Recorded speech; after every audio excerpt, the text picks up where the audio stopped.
On 9/11, when we were attacked in 2001, I was the deputy commandant at the U.S. Naval Academy, which produces all of the, not all, but most of the Navy and Marine Corps officers for our military. I would become the commandant almost immediately after that and would lead that institution for both the beginning of the war in Afghanistan, but also the war in Iraq. And so I had a very special interest in making sure that those young midshipmen, the young men and women that I was training there, would be ready for this global war. So on the day of the attack, I was responsible for the preparation of many of the leaders, now 20 years later, who would lead the United States and our allies in war. 5 years after that attack, to the day, I was on the ground in Iraq, in the al-Anbar province of Iraq, fighting al-Qaeda. 10 years later, to the day, I was commanding the war in Afghanistan. 15 years later, to the day, I was leading the global coalition to counter the Islamic State.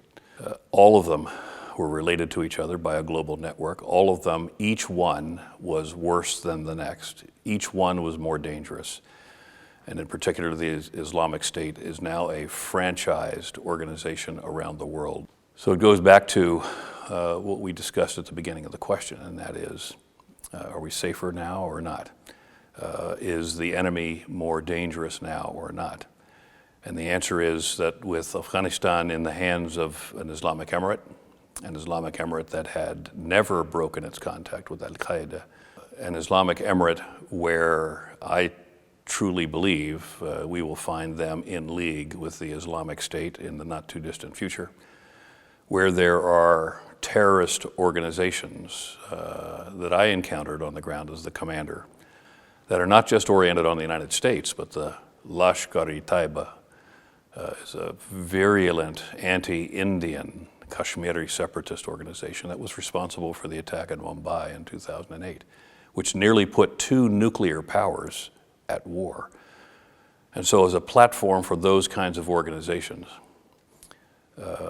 now firmly in the hands of the Taliban, I worry about the terror challenges that we'll be facing. And in particular, I worry for the terror challenges that will be faced in Europe, but also particularly in the region. Now that is that will all be occurring at the same time that the Biden administration has very clearly and very publicly made the point that it intends to compete with China. It intends to compete with Russia.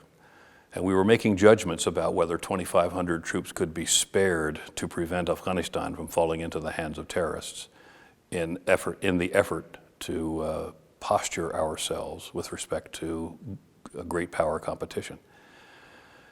Well, now the Chinese mock us openly. The Russians denigrate us openly.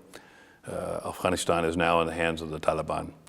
And the question now becomes, how will we compete with the great powers of the 21st century?